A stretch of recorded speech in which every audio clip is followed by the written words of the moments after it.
Hi, I'm Mark DeJoy. And I'm Paul Jackson. We're the hosts of the Flightline, a fast-moving, 30-minute aviation-themed magazine television show that brings the viewer into the cockpits of some of the world's greatest aircraft. We use cutting-edge, high-definition cameras to cover everything from the top air show acts, leading-edge aircraft, warbirds, antiques, their pilots, and everything in between.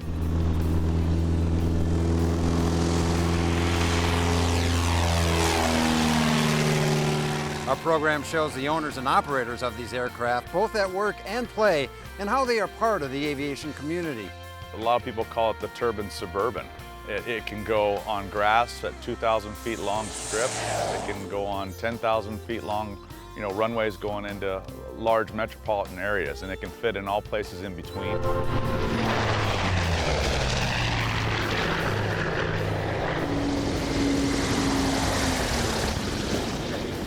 It's really the last of a breed of fighters, right before the jet era, which came in with a little bit later, around 1950, with the F-9, F-Panther, and other early jets.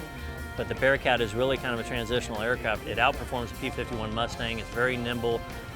It's a very harmonically balanced, sweet-flying airplane.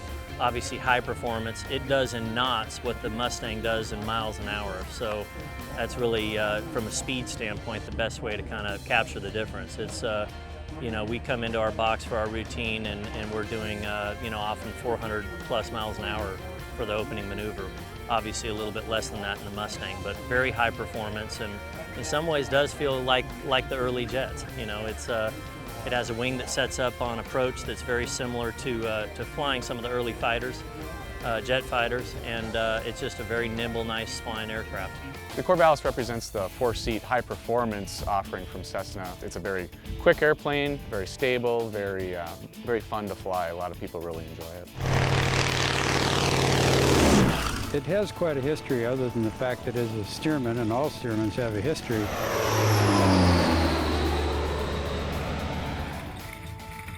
When you put floats on a brand new design of an aircraft, it's essentially like recertifying the aircraft again from a flight perspective.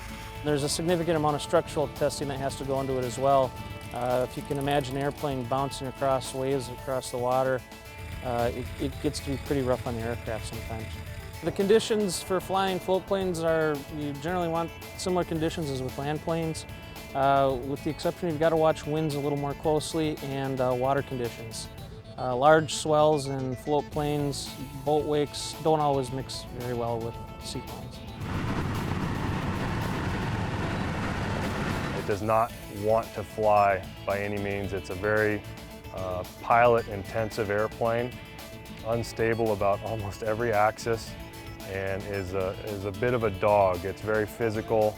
A lot of control inputs are needed just to keep it going straight. If you trim it straight and level, it's only good for that second that you trimmed it, and in 2 seconds you're going to have to retrim it. I believe it was known for that during the war. The captains had a very large left arm from holding the yoke, and it needed a lot of input all the time, and I can't imagine what it would be like to try and hold a formation flight with it.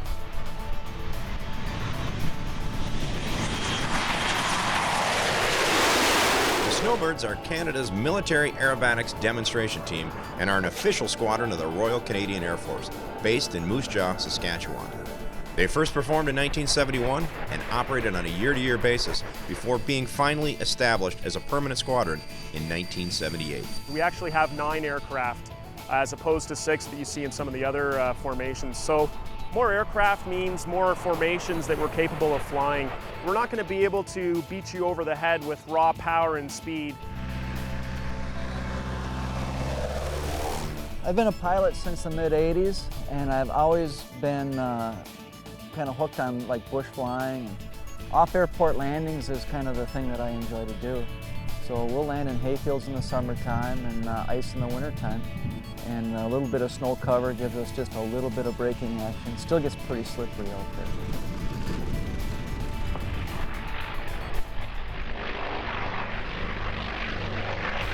It flies like a big Cessna. The only difference is it has a lot of power. So if you do get slow, you've got to feed the power in slower so it'll do a torque roll. And the other thing, it's a 10,000 pound plane. So an object in motion tends to stay in motion. It doesn't do anything fast, it doesn't pick up speed fast, and it doesn't slow down rapidly. Other than that, it has great flying characteristics, and I suppose that's why they used it as a trainer. It's a real easy plane to fly.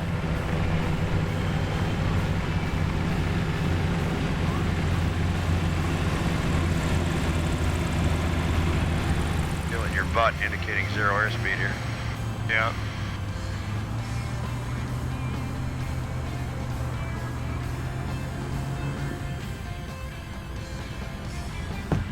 Is that fun or what?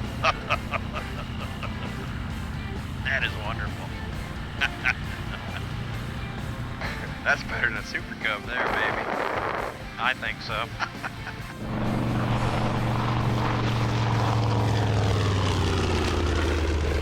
Even I am amazed that I was able to fly it 65 years ago. Leon was an Avenger pilot with Carrier Air Group 9 and served on the carriers USS Lexington and Yorktown. I originally planned to be a fighter pilot.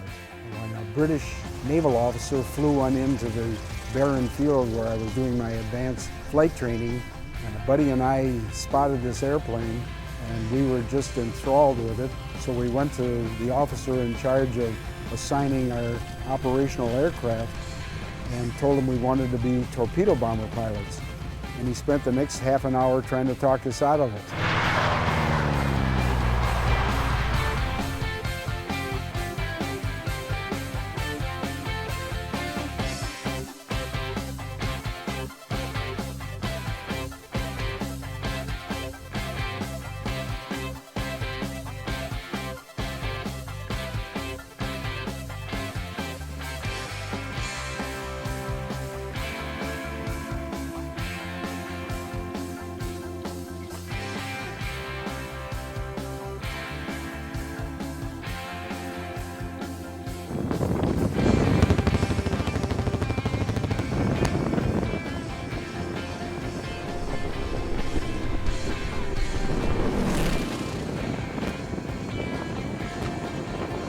The Flightline.